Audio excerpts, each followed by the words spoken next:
Mental Health Monday on Radio City Talk with Mick Coyle. Tackling the stigma.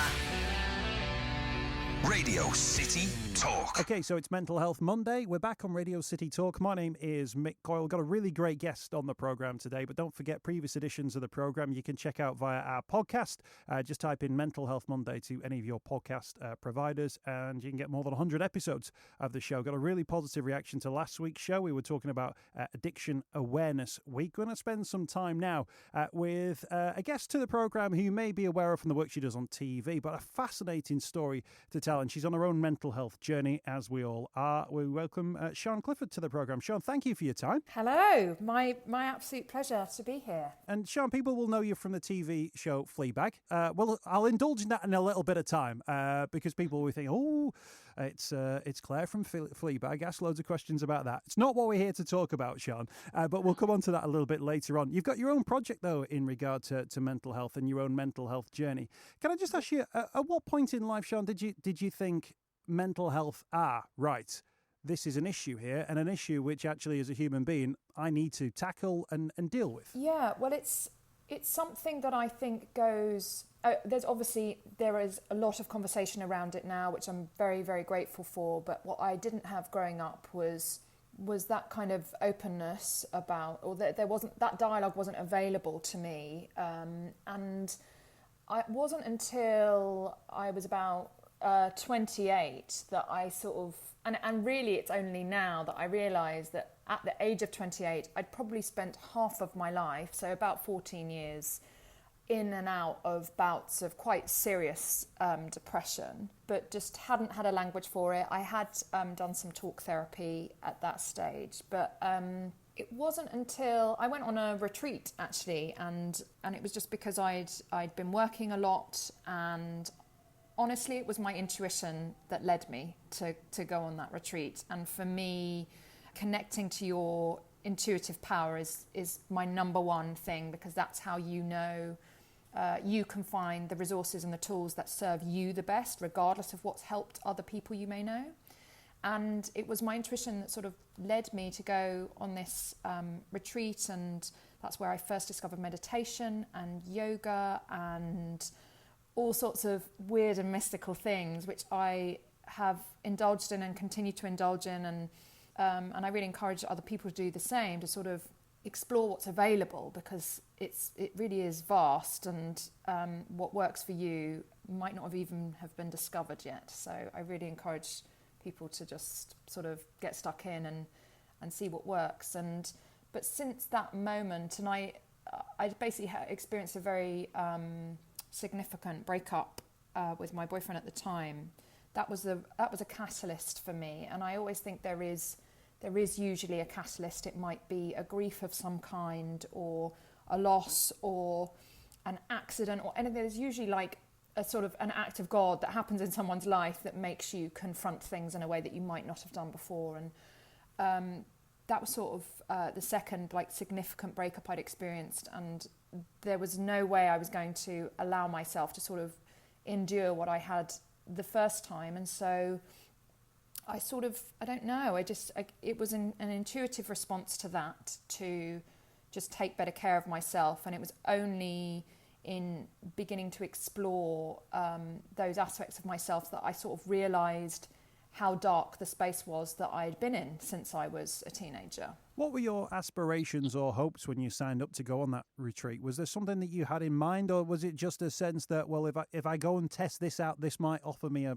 solution or an option? No, honestly, it was just, I think there was a friend of mine, and I'd seen on Instagram or on Facebook or something, she would go on these retreats a lot, and I always sort of, I don't know, they always just looked amazing. So I was like, I'm going to do that. But it was funny, and there were sort of these, how do you describe it? I mean, there were a lot of synchronicities that sort of led to the moment of my decision. And it did feel like there was some kind of thread of magic in the air, that something was trying to support me, was greater than myself, I couldn't see. And I sort of met the right people at the right time. Because my friend who would go on these retreats, she'd go to very expensive, sunny climes to go and do these retreats. And that was sort of beyond my means. at that moment in time. And someone I was working with recommended me something much cheaper in Ireland, which wasn't the sort of tropical paradise I had envisioned. But I looked into it, and it was within my price bracket, and it fell on like the one weekend that I had 2 weeks off between jobs, and so it was only that window that I could go. So I wrote to them, I emailed them and said I'd like to join, and then they told me that they were fully booked. They couldn't take me. And I reported this back to my colleague at the theatre, and she said, "Oh, don't worry, trust in the universe." And I said, "What does that mean?" And she said, "Well, you've put it out there. If it's meant for you, it won't pass you by." And so I sort of forgot about that, and then the next day I got an email saying that a space had opened up and I could go, and that sort of moment of enlightenment, and it, you know, really did feel for me like some kind of divine intervention, because I was really exhausted. I didn't have the energy to look for somewhere else, and I didn't know what I was going to do. And anyway, and then I went, and I didn't have any expectations at all. I went with a very open heart and low expectations, and yeah, and it was extraordinary. The people that I met and connected with, I don't know, there were books there that I'd never seen or heard of before, and there were ideas being spoken about that I'd never seen or heard of or heard about before, and it piqued my interest. And I think I was always someone that would probably be interested in these things, but like I say, there was just no conversation about it when I was growing up. So I'm thrilled that there is now for people my age as well as young people. It always strikes me, Sian, when you hear conversations with those who are experts in the mental health field, that there's a relative simplicity to what they're saying. At no point are you having to learn kind of like rocket science. And as you're hearing it, it all kind of, like a perfect teacher, it all seems to make sense as it sort of arrives, that point of contact. Was that something that you found, that things just seem to make sense? Yes, absolutely. You've articulated that so much more beautifully than I just have in the last 10 minutes. But it's... yeah, it does. There's just things arrive that make sense, that speak to you, that you have an affinity with, and that's again why I encourage people to dive into all aspects of what's available right now, and there's so much available, because you don't know what will resonate with you, and you know, I think meditation is an extraordinarily powerful tool, but it can actually be quite dangerous for people with PTSD, and that is not commonly known or talked about. You know, and that's something that's really spoken to me and has stayed with me. I mean, I have a daily meditation and yoga practice it just doesn't waver. But that's not to say that I found it easy initially, but I did connect to it. It was something I had to stick at. Can I ask you about that? Because people might be looking for a balance in life in regard to some of the issues you've been talking about there. The sort of the coping strategies, if you like, be it a meditation, times that you set aside for yourself every single day, versus the other thing, which is all the other things that life's thrown itself or life is throwing at you, and things that you think, well, I need to be able to manage those better, or stop some of those things, put them to one side, be it stresses or work commitments or commitments you want to try and drop, but you can't because you feel like it's going to have implications on your career, which you could meditate about all day long, but maybe those problems would then potentially continue as well. How do you strike that balance between the coping versus tackling the issues why you felt you needed to cope in the first place? Well, I think what meditation gives you, or conscious awareness, I would say, because I don't think meditation is the answer to everything or everyone, is it gives you space. It gives you the means to make decisions that are more aligned with you. It gives you clarity. It gives you a freedom of awareness that you might not have had before. So it gifts you tools that you didn't know you have. I can genuinely say that my relationship with time has completely changed since I started meditating. So I have even though I think I think it's a Buddhist saying, and I could be attributing this to the wrong person, but that if you don't have time to meditate for 5 minutes a day, then you need to be meditating for 2 hours. Because it really does, time gets stretchy when you start to meditate. When you provide yourself with that space, it really shifts your perspective on things. And so I don't set aside time to meditate. I let it find me in the cracks of my life. So whether it's stood on an escalator, whether it's waiting for a traffic light to change, whether it's sat on the tube, whether it's when I'm sat on set not doing anything, on the toilet. I mean, honestly, any little moments that I can grab to do what I call check-ins, they to me are more powerful than sitting down and meditating for an hour, because they are, when it creeps in to all areas of your life and those tiny little moments, then you know that you're listening to yourself in a way that, like you say, if you sit down and you can meditate on these things, and I do meditate on my problems, I do give them time and weight and the things that they need. And that's another thing. I always say that meditation isn't about sitting still or clearing your mind.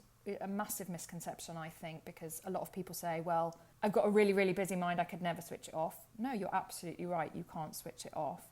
Or they're like, I can't sit still, I can't, and yeah, I mean, we're never still, we're never truly silent. There's always, your breath is always going to be making noises. There's all sorts of these things that surround the idea of meditation that I think prevent people from trying it. And actually, I actively encourage people to meditate on a problem. So if there is something, like, sit and listen to that busyness, listen to what it's saying to you, because if you give it the space and give it permission to sort of come forward and be heard, it will ease off. I mean, it genuinely does. Somebody a few weeks ago, we were talking about the issue of mindful walking, and they'd said, I mindfully walked to the radio studios to be with you today. And I said, well, what did that feel like? And expecting someone to have almost floated their way from the train station up to the studio. But actually, no, it was just like, I just concentrated on my footsteps. I listened to the sounds of the traffic, and I lived in that moment for those moments that I was walking between the train station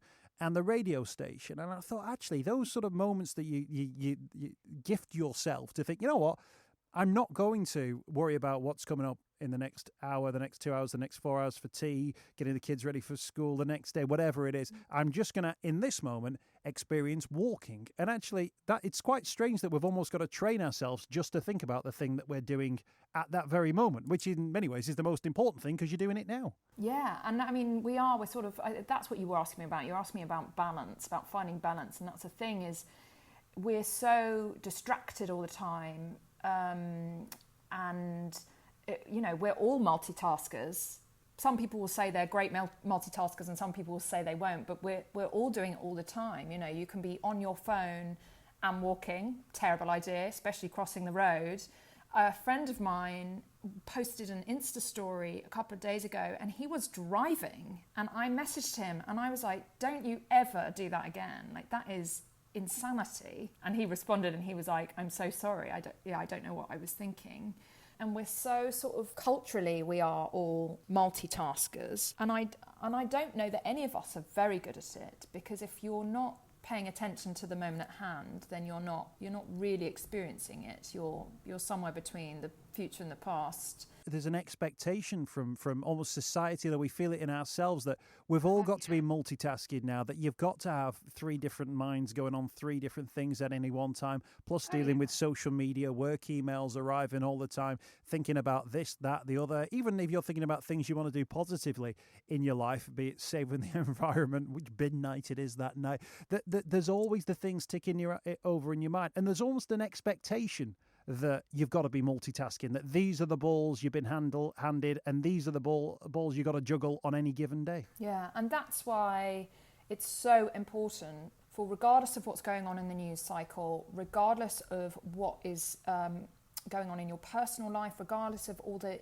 emails that you have to respond to or what's on your to-do list, for me, it's so important that you just keep coming back, keep checking back in, keep just observing how you're feeling, because it's I'm so much for, if that's even English, prevention rather than cure. And I think so many of us allow ourselves to get to the brink and beyond it before we take action. And I think that's why it's so important to do the consistency of the regular check-in throughout your day, every day, is what's going to prevent that from happening. So if you observe in yourself, like for example with me, I know immediately when I've been spending too much time on social media, and I just take myself off. And I mean it's a big issue. I mean, someone was posting yesterday about there was an article yesterday about, you know, social media is the new smoking and we are all addicted. That's if you're on it, of course, and I am. But in terms of like finding a balance with all of those things, I always say one of my other my side hustle, Still Space, examines all sorts of aspects of mental health, I guess, and heightening conscious awareness in all aspects of your life. But one of the big messages behind it was that, again, destroying the myth that busyness and burnout equate to success. And I think that's why we are all so not only busy, but also needing to perceive to be busy in order to prove something to one another, that we're doing enough and that we are enough. And what I've come to discover from my own mental health practices is that, you know, you're enough as you are, and actually even words like self-improvement or self-help can actually be destructive in a way, because they're about not being enough as you are right now. And I really believe we all are enough as we are right now. And that's something that's really helped me to sort of stop asking people what they're up to next, stop asking people what they do, ask them what they're passionate about. It's been a retraining for me, like as you say, taking a mindful walk. I often go on what I call intuitive walks, where I don't decide where I'm going, I just leave the house. And I might put a time limit on it if I've got stuff to do, but the fact that I've shown up for myself in that way for, 5 minutes, 10 minutes, and it can really be tiny, these tiny little moments, they add up. So I'll often just leave the house and say, right, you've got 10 minutes, see where you end up. And sometimes I'll end up staying out of the house for much longer than that. It's the same, that's what I do whenever I go running. I don't put goals on myself, because I've actually stopped using to-do lists as well, because they somehow made me feel guilty about not getting everything done. I only use to-do lists now as a reminder of stuff, just because I'm spinning a lot of plates, especially at the moment. But I never create to-do lists as a kind of you need to. And also I find that language is so powerful. So there are words that we can change. So rather than saying, what do I have to do today, you say, what do I get to do today? Rather than saying, what do I need to do today, you say, what do I want to do today? And things like that. They're small, subtle shifts. These are the things that will lead to a much bigger change in your life, in my experience anyway. That's one of those, isn't it, where people say, what if it all goes wrong? And you say, or you think, yeah, but what if it all goes right? And then we don't treat ourselves like that, do we? We don't allow ourselves those moments of thinking, how do I look at this from a positive point of view?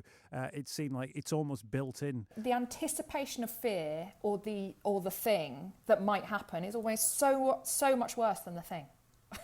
It's always worse than the anticipation of the thing. I've always been someone who more and more is trying to say yes to fear, or to feel the fear and do it anyway. I don't believe fearlessness exists. I think, and especially creativity and fear are bedfellows, unfortunately. And I believe everyone is creative, by the way, because I think thought is creative. So whether you're creating a spreadsheet or painting a portrait, I think we're all creative, and it's that creativity that resides inside us which is what enables us to take a detour, to recognize that we are not in a space that we want to be in and to make a change, or to work out how to resolve something or find a solution to something that seems impossible. Like, that's the creative in us. And feeding that aspect of us is so important to me. We've got Sian Clifford with us on Radio City Talk. The website, the project you mentioned, still-space.com. The website's still kind of up and running. It's being built. It's going to expand the project over the coming weeks, months and years as well. People can find out more information online, still-space.com. People might click on that one, Sian, and they might go, oh, it's Claire from Fleabag. I wonder what this is about. And I think they might be surprised just how open and honest you are right from the very front in regard to your own mental health journey and some of the issues that you faced, talking about other things, including suicidal thoughts, all those supposedly, great taboos, but you put it right out there front and centre I would say in a confident way that you've not been in any way, shape or form embarrassed about those feelings, and you've kind of gone, look, this is part of the story, this is part of the journey. Yeah, I mean, I think the biggest thing that holds us back as humans from communicating lovingly and from finding compassion with others is our own shame. And I've been told many times by members of my family that I'm the expressive one, and maybe I was born that way, maybe I was shaped that way, I don't know, but I cannot bear an elephant in the room. I can't. I've never been able to deal with it. And so I do tend to confront things, and I think it's so important that we dismantle taboos around anything, really. It's so unhelpful for us and our humanity. I do think the future belongs to the storytellers, which is not to say that everyone suddenly needs a platform to get up and share, but just we need to talk to each other about our experiences in order to know that we're not alone. The human experience is universal. That pain is relative. I often will hear people do down their own pain because in comparison to another person's experience, it can't, it's nowhere near as bad. But you haven't had that person's experience, you've had your experience. And I think it's important that we don't draw those comparisons. I always say the death of everything begins with comparison, because all you've got is your own experience. And yeah, I think we've got to be more honest and frank about these things, because I think they're completely normal. They're not great spaces to be in, but it is completely normal. And until we sort of accept that, then we can't manage it as a society. We can't support each other. The same goes for, spoiler alert, if you haven't watched Fleabag Series 2, but miscarriage comes up. Miscarriage is something which is so common, and there are so many things, particularly about the female experience, I will say, that are not talked about or have an incredible amount of shame around them. And I do feel those conversations are starting to happen, and I'm so proud and grateful to be a part of a project that has brought a lot of those conversations into the mainstream. That's really exciting for me. But yeah, I think that we've got to start talking, we've got to start connecting, we've got to start holding each other up. Yeah, I think it will make the world a better place. Can I ask you timeframes on that one in terms of having had suicidal thoughts versus the sort of thoughts and feelings you have towards expressing those thoughts now? Was that a journey in and of itself? I'm not sure what age it was that you were having those kind of thoughts. Was there a moment where you thought, oh, actually, that experience I had any number of years ago, I can talk about it now? Or did you have to learn to sort of process in your own mind what it is you had experienced, why you'd experienced it, and how you then thought about it in a different space and time? So I first sort of had those thoughts when I was a teenager, off and on until, when I was 28. So it was like half of my life. And I think up until that moment, I'd accepted it as the norm. I was like, this is just how I'm going to feel for the rest of my life, which is how I often hear people talk about depression. And just to add what I was saying before about language and the power of language, I very, very consciously choose to say I experienced or experience. I'm not completely free of dark moments, of course. I experience depression. I don't say I suffer from depression. That's a massive, massive shift you can make in your language. And it means that you are not a victim to this thing. It means it's something that's part of your experience, but it doesn't own you. And so I want to offer that out if that's helpful to anyone. It certainly helped me. But yeah, it wasn't till I sort of come through a kind of a healing period that I recognised where I'd been. So yes, there was definitely a period of processing. And it wasn't till I sort of experienced a significant period of time where I hadn't been in that space that I saw how dark it was. And deciding to talk about it, so I have a whole bunch of YouTube videos on my YouTube channel, which is just youtube.com/stillspace. And yeah, you'll find the video on there where I talk about depression, and there's I think there's like 35 videos or something like that on all sorts of topics. And I don't know, part of the reason I mentioned the competition is because that was a real test for me to put something of myself forward. I felt like that was my unique selling point. I didn't want to... I know that the other people that were involved in the competition, they were maybe picking subjects that were trendy or that were, I don't know, could be well marketed or whatever. But I was like, all I've got is my own experience, and I'm a storyteller, I'm an actor. I was like, that's my USP.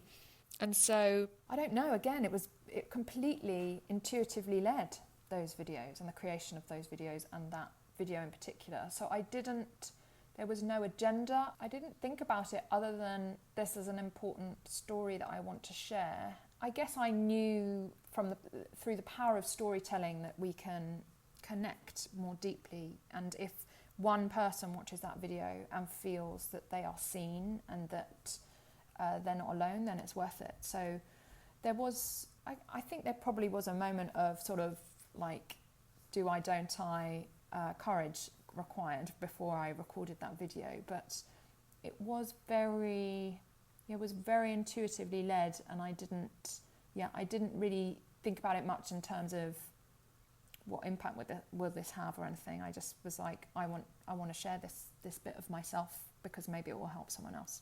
And people can see it at youtube.com/stillspace and the Stillspace project, which is up and running, still-space.com as well. Sian Clifford, our guest on Mental Health Monday this week. The actor who played Claire in Fleabag. Can you indulge me in a couple of Fleabag-related points? Sure. What do you want to know? I just wanted to say, I just thought the second series, you know, when you watch something, you go, well, don't make another series because it won't be as good as the first one. And then the first episode was literally better than the entire first series. It was like next level stuff, which was going to places nobody anticipated. And also, I don't know if you're aware that you got like the moment of the series in series 2. Are you going to talk about the airport? No, I'm going to talk about the haircut. Oh, the haircut! The haircut moment is one of those moments. For people who don't know, there's this great moment where there's all these series of events which seems to get worse and worse and build up and build up and build up. And your character rings Fleabag, Phoebe Waller-Bridge, and something clearly terrible has happened. And as viewers, you're thinking, oh my, what's happened now? There's the issue you mentioned with the miscarriage, there's the marriage, the son, the Swedish love interest, and it's all, and you think, what could it be now? Cut, and then it just cuts to the image of you. And it was just one of those kind of like brilliant emotional reactions you have to a TV show, because it was kind of like a sense of humour but also relief, and also a sense of what on earth is, like, what series of events have occurred that have led to this particular haircut, which follows onto this scene with the actual hairdresser itself, which in itself is like, it's like perfect TV comedy. Both that and the Fox. That was the other bit, the Fox. I enjoyed the Fox. Well, it's funny you mentioned the Fox. So there have been, I mean, we just released in America, and I'm sort of going to dare to say the response there has been even bigger than here to the second series. And but they, in the last week alone, I mean, there are thousands of articles being written about the show at the moment. It's absolutely insane, the response, and we're so sort of thrilled and overwhelmed. But two brilliant pieces, so seek them out. They're on my Twitter. You can find them on my Twitter. Who am I? I'm Sian's Universe on Twitter. There's one that's this whole theory about the fox and what the fox symbolises. And it is, I mean, it made me cry. It's so beautiful. It's such a beautiful article. And then there's another one that's about hair. Hair is everything. And I love that you brought that up, because it really is I mean, the article actually talks about Fleabag being obsessed with hair, but Claire is obsessed with her hair, you know, and she does strange things with her hair whenever she's in a moment of crisis. And it really, what's brilliant, and it says this in the article, is, you know, the hairdresser says to them, if you want to change your life, change your life. You know, you won't find it here. But actually, it does change Claire's life. And that it's such a huge turning point for her, that moment where she takes a risk, it goes cataclysmically wrong. And that is, I mean, I always say when people are like, you know, why does she stay with Martin? And I always say, because failure to Claire is death. And she can't admit that her marriage has failed, and she sure as hell can't admit that she's made a bad choice for her new haircut. But she does, and it really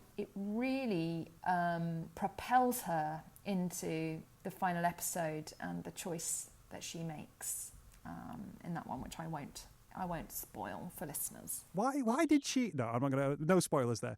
You're now involved in... we'll mention the Twitter, at Sian's Universe, the YouTube channel for Still Space, and the website as well, still-space.com. Sian, it's been an absolute pleasure to have you on the programme. Really appreciate you joining us for Mental Health Monday, and best of luck with the project, and we look forward to hearing more about the work that you're doing. Thank you so much. I'm on Instagram as well, guys. I love a pretty picture, but I'm Sian's Still Space on there, and you can get...